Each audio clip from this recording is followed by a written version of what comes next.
Hello my dear student, आइए आज हम आपको पढ़ाएंगे हम पंछी उन्मुक्त गगन के।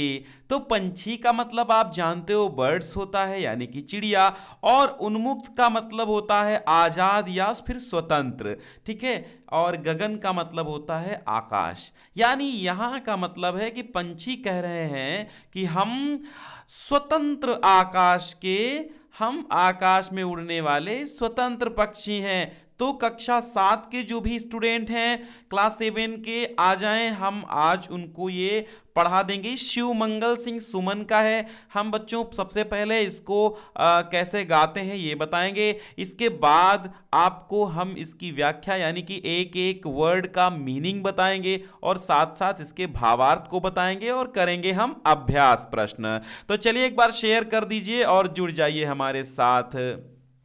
सबसे पहले हम आपको इसको बताते हैं कैसे आपको है इसका गायन करना, यानी रसास्वादन कैसे करना है, आपको कैसे किसी के कानों में मीठी मिश्री घोल देना है, वो मैं बता रहा हूं। तो हम पंछी उन्मुक्त गगन के, हम पंछी उन्मुक्त गगन के, पिंजरबद्ध न गा पाएंगे, कनक तीलियों से टकरा कर पुलकित पंख टूट जाएंगे। हम पंछी उन्मुक्त गगन के, हम बहता जल पीने वाले, मर जाएंगे भूखे प्यासे, कहीं भली है कटिक निबोरी, कहीं भली है कटुक निबोरी, कनक कटोरी की मैदा से, स्वर्ण श्रृंखला के बंधन में अपनी गति उड़ान सब भूले, बस सपनों में देख रहे हैं तरुकी फुनगी पर के झूले। हम पंछी उन्मुक्त गगन के, ऐसे थे अरमान की उड़ते, नीले नभ की सीमा पाने, लाल किरण सी चोंच खोल के, चुगते तारक अनार दाने, चुगते तारक अनार दाने, होती सीमाहीन क्षितिज से इन पंखों की होड़ा होड़ी,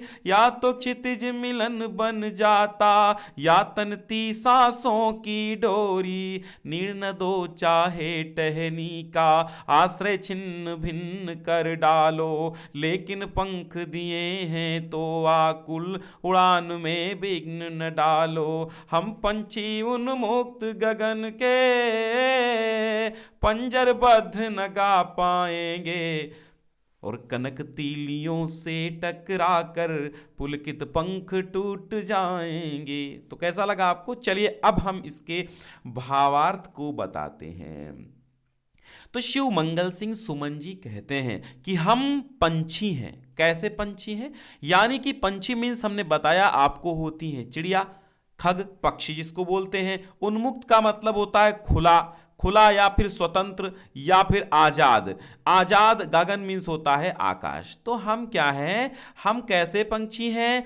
हम खुले आकाश के स्वतंत्र पंछी हैं। और हमें अगर पिंजरे में बंद कर दिया जाए, यानी हमें अगर पिंजरे में बंद कर दिया जाए, तो अगर हम आकाश में उड़ने वाले पक्षी अगर हमें पिंजरे में बंद कर दिया जाए तो हम पिंजरे में बंद होकर के खुशी के गीत नहीं गा पाएंगे, पिंजरबद्ध न गा पाएंगे। और कनक मीन्स होता है स्वर्ण। स्वर्ण मतलब स्वर्ण से निर्मित जो तीलियां हैं, तो कनक तीलियों, तीलियां मतलब होती हैं सलाखें। ठीक है, सलाखें, सलाखों के, सलाखों या सलाखें कह सकते हैं इसको, सलाखें। सलाखें जानते हो? तीलियां जो होती हैं, जैसे कि जो जेल की सलाखें होती हैं, इसको सलाखें कहते हैं। विंडोज वगैरह में देखने को मिलती हैं, सरिया जिनको बोलते हो आप। तो तीलियों से टकरा करके हम स्वर्ण निर्मित, चाहे वो पिंजरा स्वर्ण से ही निर्मित क्यों न हो, हम इन स्वर्ण से निर्मित तीलियों से टकरा करके पुलकित पंख टूट जाएंगे। हमारे जो पंख हैं वो क्या हो जाएंगे? पुलकित मतलब पुलकन से, यानी कि पुलकित मतलब एक प्रकार से आप कह सकते हैं कोमल, है ना। पुलकित मीन्स क्या कह सकते हैं? कोमल। है ना। वैसे तो पुलकन मतलब होता है, पुलकित मीन्स होता है हल्की सी डर की, जब आपके थोड़ा सा जब रोमांच होता है, आपके रोए खड़े हो जाते हैं, हल्की सी रोमांच सिहरन होती है बदन में, उसको पुलकन कहते हैं। यहाँ पर पुलकित पंख अर्थात हमारे हल्के हल्के उठे हुए जो पंख हैं वो टूट जाएंगे स्वर्ण निर्मित पिंजरे से टकरा करके। इसलिए हमें खुले आकाश में उड़ने दीजिए, अर्थात हमें आजादी दीजिए, हमें स्वतंत्रता की आवश्यकता है, हमें स्वर्ण निर्मित पिंजरे की आवश्यकता नहीं है। तो अब फिर कहते हैं आगे शिवमंगल सिंह सुमन कि हम अच्छा एक पक्षी के माध्यम से मानवता को, मनुष्यता को, मनुष्यों की बात कही जा रही है। यानी हम मनुष्य जो हैं, हम लोग हैं, अगर हम लोग गुलाम होते तो कैसा लगता हमें, है ना। तो हम बहता जल पीने वाले, तो हम क्या हैं, बहता हुआ जल पीने वाले हैं। यानी वो कहते हैं शिवमंगल सिंह सुमन, पक्षी क्या कह रहे हैं, अरे हम तो नदी, झरने, तालाब, नदियों, सरोवरों का बहता हुआ जल पीने वाले हैं, मर जाएंगे भूखे प्यासे। और हम इस पिंजरे में अगर रहेंगे, यानी हम गुलामी में रहेंगे, तो कैसे, भूख और प्यास से मर जाएंगे, क्योंकि हमें आपकी दी हुई रोटियां नहीं पसंद है, हमें आपका दिया हुआ भोजन और पानी नहीं पसंद है, क्योंकि हम बहता हुआ निर्मल जल पीने वाले पंछी हैं। और अगर आपने मुझे सोने के भी पिंजरे में बंद कर दिया तो हमारी आजादी छिन जाएगी और हम भूख और प्यास से मर जाएंगे। कहीं भली है कटुक निबौरी, निबौरी का मतलब जाता है नीम का जो पेड़ होता है, और नीम के पेड़ में जो छोटे छोटे छोटे छोटे फल लगे होते हैं उनको कहते हैं निबौरी, है ना। निमकौरी भी उनको कहते हैं, निमकौरी या निबौरी। तो कहते हैं कटुक मीन्स होता है कड़वा, कड़वी, ठीक है। कटुक मीन्स क्या होता है, कड़वी। तो कहते हैं पंछी कहते हैं कि हमें आप आजादी दो, क्योंकि कहीं भली है कटुक निबौरी कनक कटोरी की मैदा से। अर्थात जो मैदा मतलब एक आटा है, आटा मैदा कह सकते हैं, है मैदा आप जानते हैं, जिसकी आप बनाते हैं क्या, गुजिया वगैरह जिनकी बनती है, जिसके आटे की समोसे वगैरह बनते हैं, उसी के आटे को क्या कहते हैं, मैदा कहते हैं। तो कहते हैं कि कनक कटोरी की मैदा से, कि मैदा से यानी कि सुंदर सुंदर पकवानों से भरी हुई सोने की कटोरी में आप हमको जो भोजन देते हैं, उससे तो हमें कड़वी कड़वी कड़वी नीम की निबौरी ही मुझे सुंदर लगती है, क्योंकि मुझे आज़ादी चाहिए। और जब हम आज़ाद होंगे तो हम कड़वी निबौरी खा करके अपना जीवन व्यतीत कर लेंगे। आपकी स्वर्ण निर्मित कटोरी में दिए हुए पकवान से हमें कोई लाभ नहीं है, कोई मतलब नहीं है, हमें तो आजादी से मतलब है। स्वर्ण श्रृंखला के बंधन में अपनी गति उड़ान सब भूले, बस सपनों में देख रहे हैं तरु की फुनगी पर के झूले। स्वर्ण श्रृंखला, स्वर्ण श्रृंखला मतलब होता है सोने की जंजीर के बंधन में। भाई अगर बंधन है तो वो चाहे सोने की जंजीर का बंधन हो, चाहे लोहे की जंजीर का, भाई बंधन तो बंधन होता है। अभी आपको कमरे में बंद कर दिया जाए, कमरे में सारा इंतजाम हो, आपको बाहर एक महीना ना निकलने दिया जाए, एक हफ्ता ना निकलने दिया जाए, तो आपको कैसा लगेगा, सोचिए। तो कहते हैं पंछी कि स्वर्ण श्रृंखला के बंधन में, इस सोने की श्रृंखला मीन्स होता है जंजीर, सोने से निर्मित इस जंजीर के बंधन में हम तो अपनी गति, गति माने स्पीड, गति मीन्स क्या होता है, स्पीड। कहते हैं कि भाई ये जो स्वर्ण से निर्मित आपके पिंजरा है, इसमें हम बंद हैं, सोने की जंजीरों से निर्मित, कड़ियों से निर्मित ये जो बंधन है, इसमें हमने अपनी गति उड़ान सब भुला दिया है। मैंने अपनी गति, अपनी उड़ान, उड़ने की सारी कलाएं, तेज उड़ना सब हम भूल गए हैं, बस सपनों में देख रहे हैं तरु की फुनगी पर के झूले। हम इस पिंजरे में बंद बंद होकर के क्या देख रहे हैं, तरु मीन्स होता है पेड़, पेड़ की फुनगी पर के झूले, जो पेड़ की फुनगी पर बैठ करके, फुनगी मतलब जो ऐसे आती है पेड़ की हल्की हल्की छोटी छोटी डालियां, उनके अग्रभाग को फुनगी कहते हैं। तो पेड़ की हम फुनगी पर, छोटी छोटी शाखाओं पर झूलने वाले हम पंछी हैं, और हमको आप इस पिंजरे में बंद कर दिए हैं। तो हम क्या है, हम सपनों में ही देख रहे हैं कि हम पिंजरे, हम वो पेड़ की फुनगी पर झूल रहे हैं, बस सपना ही रह गया है। हमें आज़ाद कर दो, हमें इस सोने के निर्मित थालों में भोजन की आवश्यकता नहीं है, हमें आवश्यकता आज़ादी स्वतंत्रता की है। ऐसे थे अरमान की उड़ते नीले नभ की सीमा पाने, लाल किरण की चोंच खोल चुगते तारक अनार के दाने। ऐसे थे अरमान, और हमारे कैसे अरमान थे। अरमान मीन्स होता है इच्छा। हमारी ये इच्छा थी, हमारी ऐसी इच्छा थी कि उड़ते नीले नभ की सीमा पाने, नीले आकाश की सीमा पाने के लिए हम उड़ रहे थे। अर्थात आकाश में सितारों पर जाने की उम्मीद रखते थे, आकाश में सबसे ऊंचे जाने की उम्मीद रखते थे। तो पक्षी क्या कह रहे हैं कि आसमान की सीमाओं को पार कर जाएं, हमारी ऐसी इच्छा है। अपनी लाल चोंच से क्या करेंगे, लाल किरण सी चोंच खोल चुगते तारक अनार के। अब यहां तारक अनार आया है, देखो इस वर्ड को समझिएगा। तारक अनार मीन्स होता है तारे, तारे रूपी अनार के दाने। यानी अनार के दाने किसे यहां कहा गया है, यहां अनार के दाने तारों को कहा गया, नक्षत्र जो तारे आकाश में होते हैं। तो पक्षी क्या कहते हैं कि लाल किरण के समान हम अपनी चोंच खोल करके आकाश मंडल में ऊंचे उड़ जाते और तारे रूपी अनार के दाने चुग आते।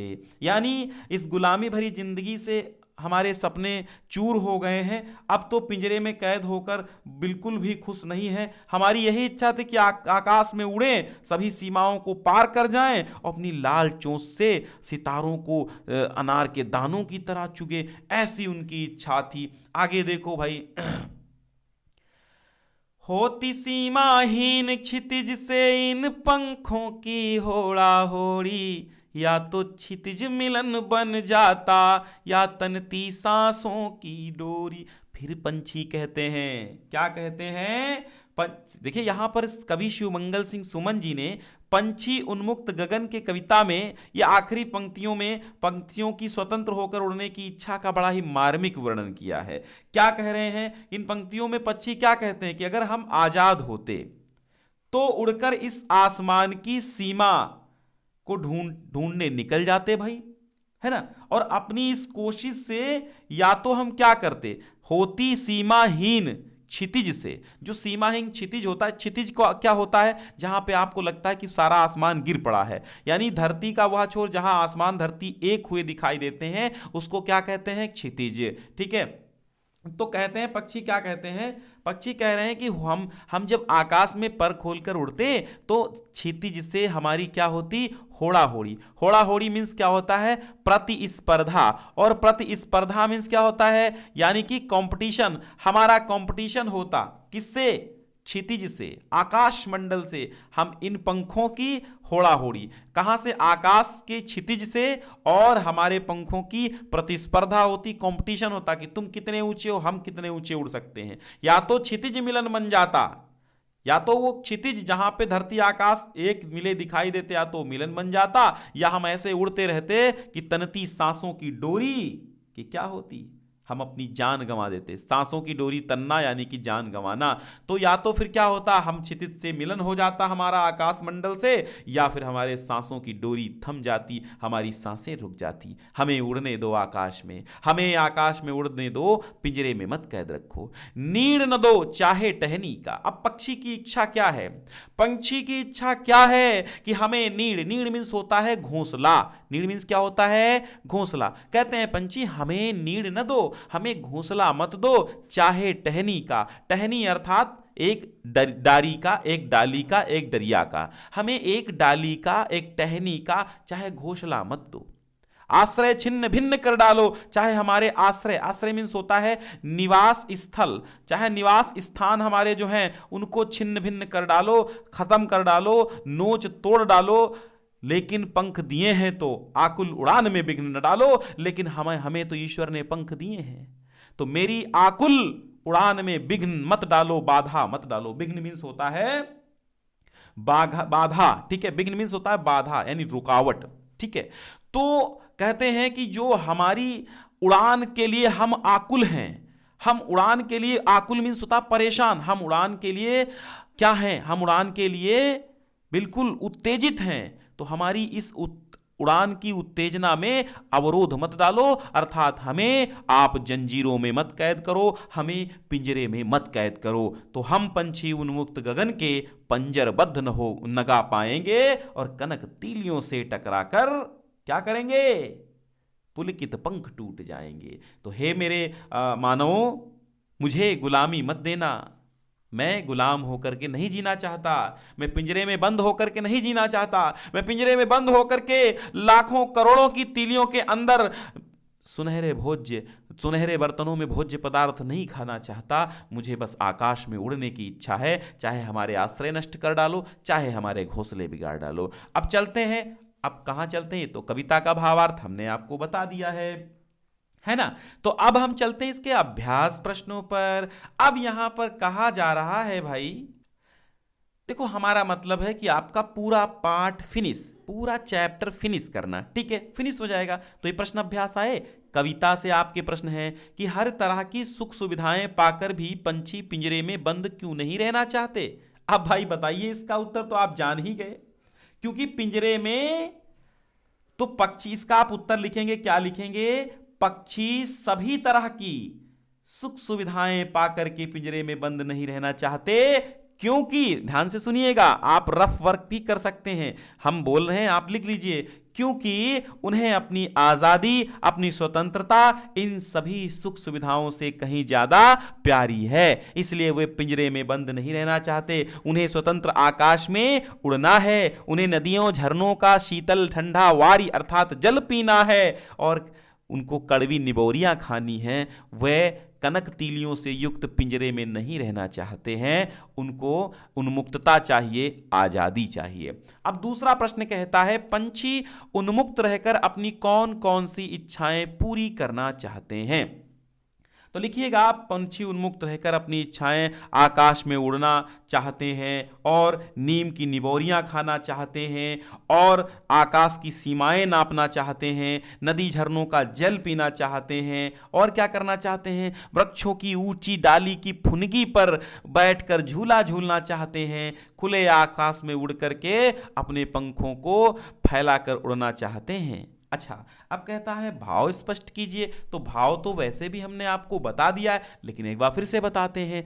भाव क्या है, या तो क्षितिज मिलन बन जाता या तनती सांसों की डोरी।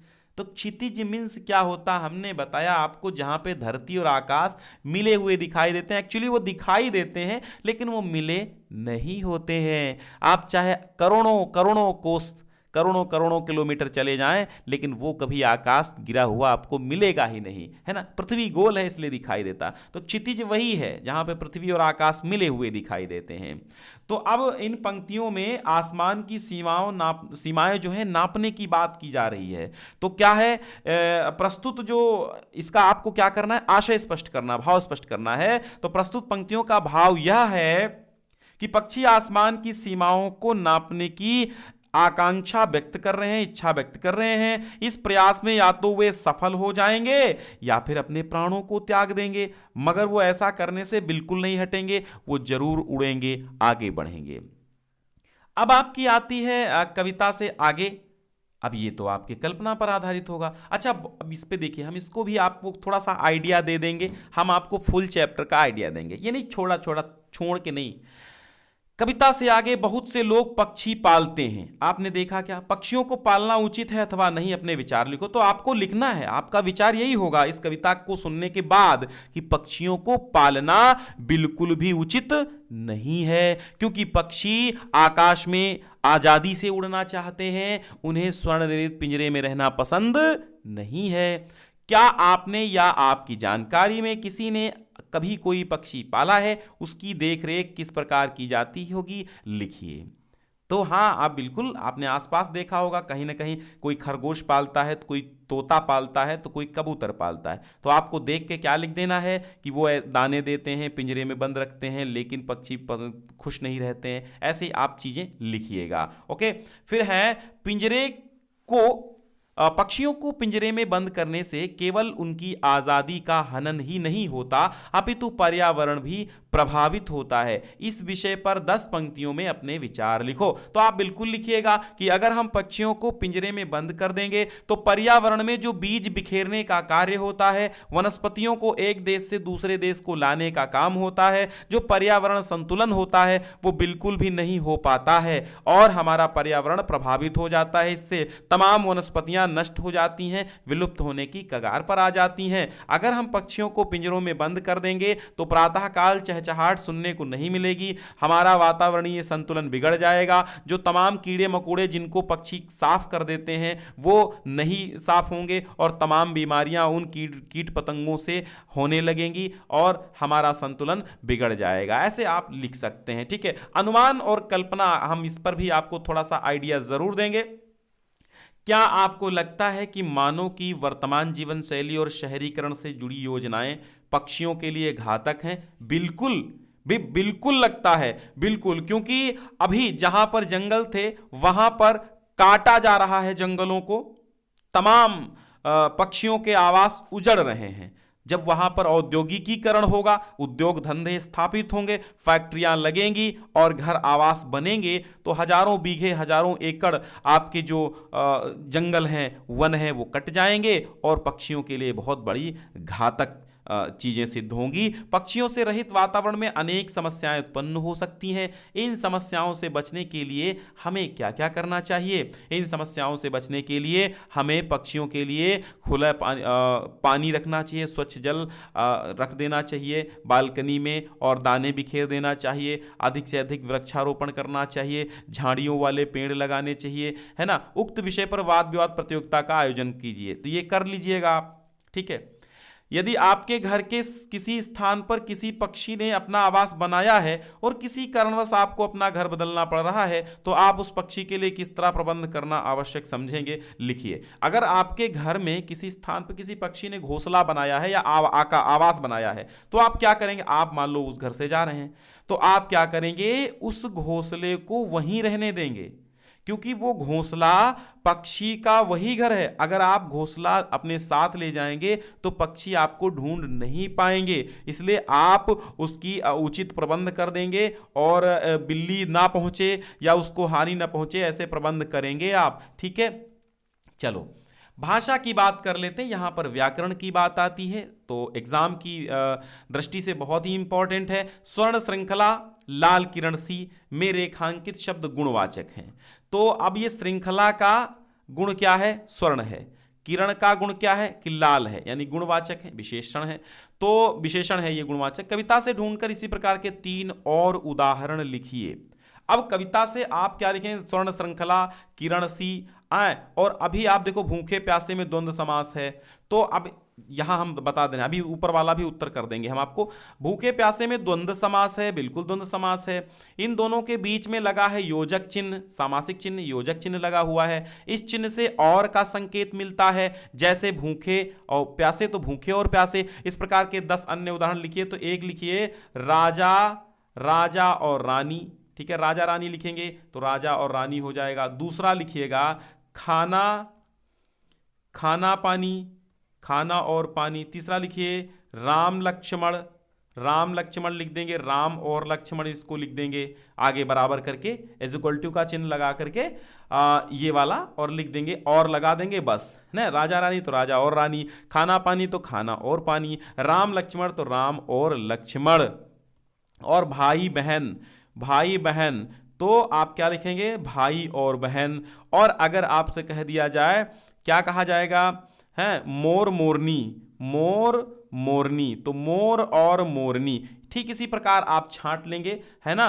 आप ऐसे ही 5 और लिख लीजिएगा, मैं सारे नहीं लिखवाऊंगा। अब यहां कहता है स्वर्ण श्रृंखला और लाल किरण सी में रेखांकित शब्द गुणवाचक विशेषण है। तो अब इसको आपको ढूंढना है। ऐसे ही 3 उदाहरण आपको और ढूंढने हैं आपकी कविता में। चलते हैं कविता की ओर, ढूंढते हैं 3 और उदाहरण। तो हम आ गए हैं बच्चों कविता की ओर। तो यहां पर आप देख सकते हैं, एक तो आपको मिल गया है शब्द पुलकित पंख। पंखों का गुण क्या है? कि वे पुलकित हैं, ठीक है। और बहता जल, बहता जल क्या है? जल, जल क्या है? जल आपका क्या है? बह रहा है। तो बहता जल भी क्या है आपका? एक गुणवाचक जो है, इसमें गुणवाचक विशेषण लगा हुआ है। जल कैसा है? तो बहता हुआ है। पंख कैसे हैं? तो पुलकित हैं, ठीक है। कटुक निबौरी, निबौरी का गुण क्या है? कि वो कटुक है। तो 3 वर्ड ये उठा करके आप लिख दीजिएगा, ठीक है। हाँ, तो आपको समझ में आ गया होगा, तो आपकी भाषा की बात भी क्लियर हो गई। चलिए बच्चों, बहुत बहुत धन्यवाद, थैंक यू। मिलिएगा कल अगली क्लास में। बहुत बहुत शुक्रिया।